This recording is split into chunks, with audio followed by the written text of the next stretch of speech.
Howdy folks.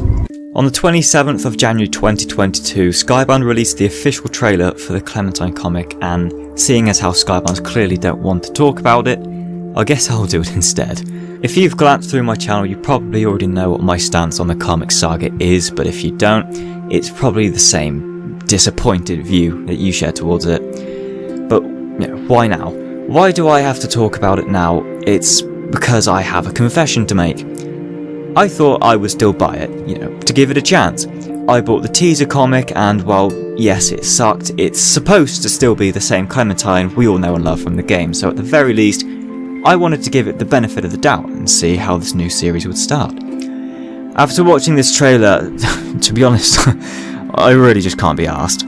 The comic itself and its notable history of raising more concern than excitement with every news article doesn't need to be told again. Reaching the end of that trailer was what finally made me give up though, not predominantly because of a specific thing that it introduced, but more because it drove home the fact that as a fan of the series, a fan who owns Season 1 and 2 digitally on Xbox 360 and mobile, all seasons digitally on the Xbox One, then again on Steam, including the Michonne spin-off, then a physical copy of the collection, the definitive series, then another copy of the definitive series when it too came out on Steam, the Walking Dead DLC add-on for the Pinball FX game, a Kenny hat which I pinned myself, and an unopened Clementine figurine signed by Clementine's voice actor herself, Melissa Hutchinson.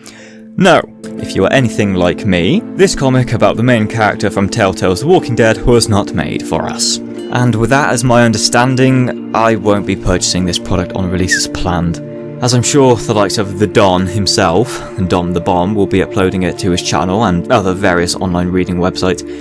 I'll instead be reading it through there first, and off the off chance it does actually surprise me, I'll buy it then, which is the same way I go about buying CDs for my music collection. And I'll probably find it in a charity shop clearance bin for £1 like CDs now that I think about it. Right, so when I talk about it not being made for me, that was never their plan to begin with.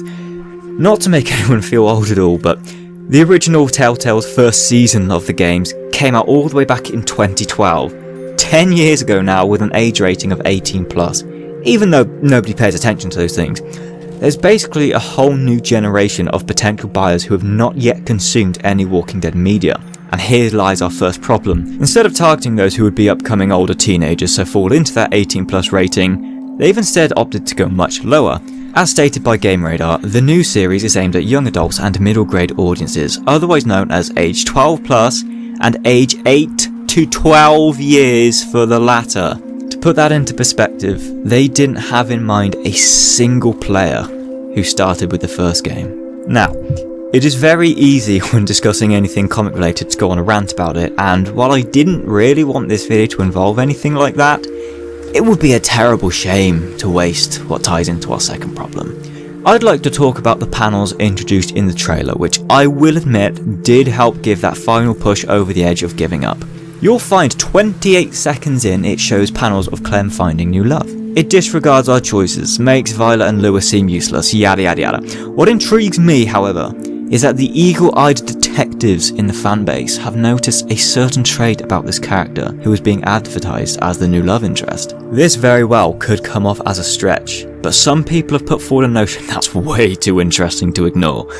Get your conspiracy theory hats on, people, because if you take a look at this new character, she poses somewhat of a striking resemblance to the author of this comic, Tillie Walden. Seeing as how poorly this art cell conveys Clem in the games to Clementine on a page, anything is possible. What we might have on our hands here is a self-insert. At a first glance you may think, that's outrageous, and rightfully so. But let's remind ourselves of where this comic takes place. Let us dig a little deeper. As taken from Skybound's official description, but when she comes across Amos with his head in the clouds, the unlikely pair journey north to an abandoned ski resort in Vermont. Why is this important? Tillie Walden, the author, studied at, graduated from, and now works at the Center of Cartoon Studies. The Center of Cartoon Studies, based in Vermont. So when we put all this together, we have Clementine, who is currently at Erickson's boarding school somewhere around West Virginia, feels a sudden urge to abandon everyone from the game universe to travel all the way up the north of the United States with one leg, need I remind you, very specifically ending up in Vermont, which just so happens to be the place the author lives, where she finds a person who just so happens to look like the author, who she just happens to fall in love with. Do you see how outrageous this really is? That's all just fun speculation really, but that's actually where our second problem is. Teenage romance. The final season already did this. And not only that, almost those exact people the comic aims for were attracted by this game anyway.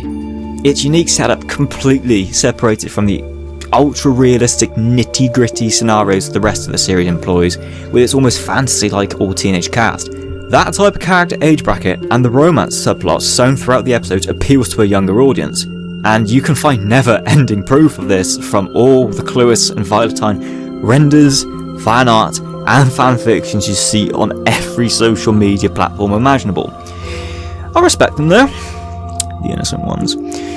So you have a comic which copies the entire setup of the final season, the entire conflict with Marlon, evil twins which we saw through Minerva, all of that malarkey about the problems I haven't even mentioned in this video which everyone already knows about, hint hint, AJ, goes for a similar demographic, and all I'm left wondering is who on earth is this really being marketed towards?